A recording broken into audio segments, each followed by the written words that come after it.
Welcome back to this edition of MocsNews. This week kicks off spring break, but before we let you go, there are a ton of events that stood out this week. That's right. This week brought dangerous storms that tore across some parts of Middle Tennessee. Learn how our Mocs joined in on relief efforts. COVID-19 has finally made its way to Tennessee. See how this deadly virus is affecting students right here on UTC campus. I'm Lindsey Jenkins. And I'm Lundy Longstreth. Your news starts now.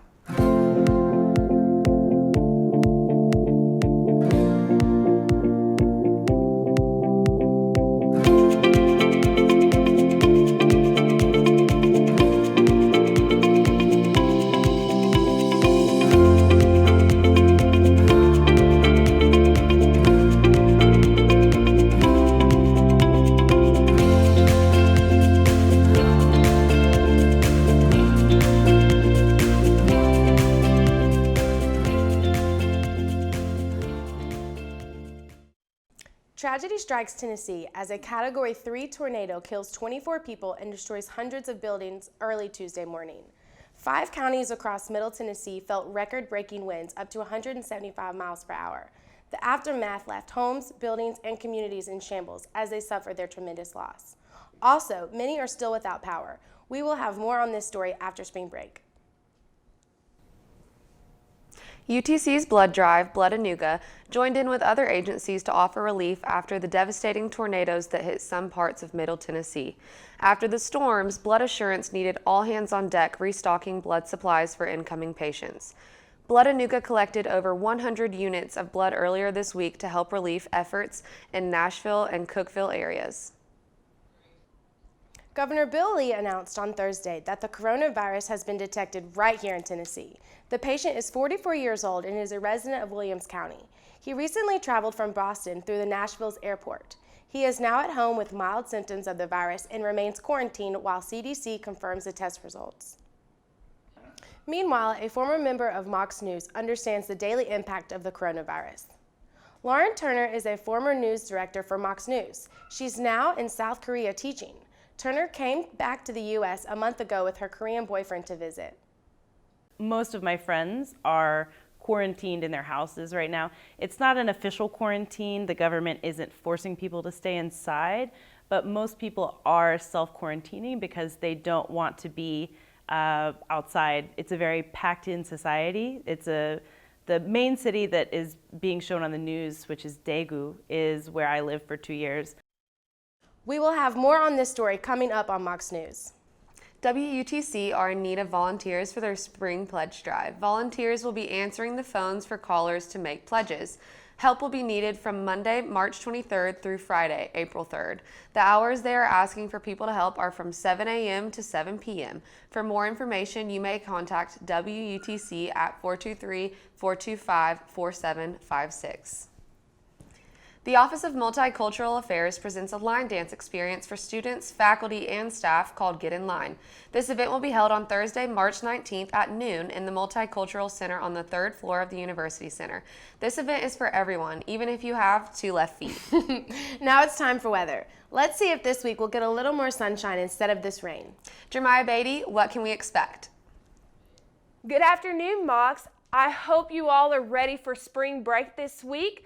Things, sadly, we'll still see some rain and not as much sunshine as we'd hope to see. For Friday, you will see a high of 53 and a low of 32. Saturday, you can expect sunny skies with a low of 56 and a low of 32. Monday will be mostly cloudy skies with a high of 65 and a low of 54. The rain will come back Tuesday with a high of 66 and a low of 55. We'll have some showers on Wednesday with a high of 71 and a low of 54, so grab those umbrellas. The showers will continue on to Thursday with a high of 67 and a low of 56. I hope you all enjoy your spring break. Please come back, not next week, but after that for more. You all enjoy your weekend.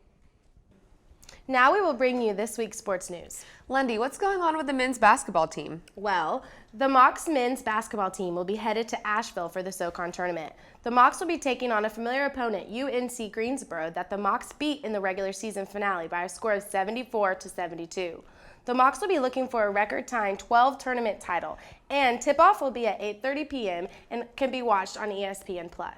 And the Lady Mocs basketball team ended the season on a high note by winning 5 straight games in its final regular season game to tie for the first place in SoCon. The Mocs finished the season as regular season SoCon champs. The Lady Mocs got the number 2 seed in the SoCon tournament and lost to Mercer in the quarterfinals of the tournament by a score of 63-55. Now it's time for entertainment with our Shirley's Lundy. Let's see what is going on in the entertainment world. This week in entertainment, Katy Perry and her fiancé Orlando Bloom have announced that they are expecting their first child together. Rapper Megan Thee Stallion has revealed that she is suing her record label, 1501 Certified Entertainment. She reported on Instagram Live that the label wouldn't allow her to release any new music. Carl Crawford, who is associated with the label, has denied all claims that Megan Thee Stallion has made. It was reported that she was granted a temporary restraining order against him, and Crawford tried to cancel the order but was denied. While all this is happening, she will be releasing a new project today called Sugar. I'm sure it'll be great. A few weeks ago, a video of boxer Gervonta Davis went viral showing him physically assaulting his baby's mother, Drita.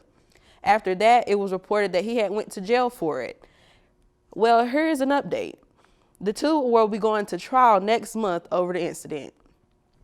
Kenneth Petty, the husband of rapper Nicki Minaj, was reportedly arrested for failing to register as a sex offender in California. He was later released on a $20,000 bond. Well, that's all the tea that I have for this week. I hope everyone can get it together. But be sure to check in next week for 60 Seconds with Shirley's. That does it for this edition of Mocs News. Thank you for joining us. Make sure to check out our website at MocsNews.com to continue following the news throughout the week. And while you're there, make sure to follow us on Twitter, Instagram, Facebook, and subscribe to our YouTube channel. Have a great spring break from all of us here at Mocs News.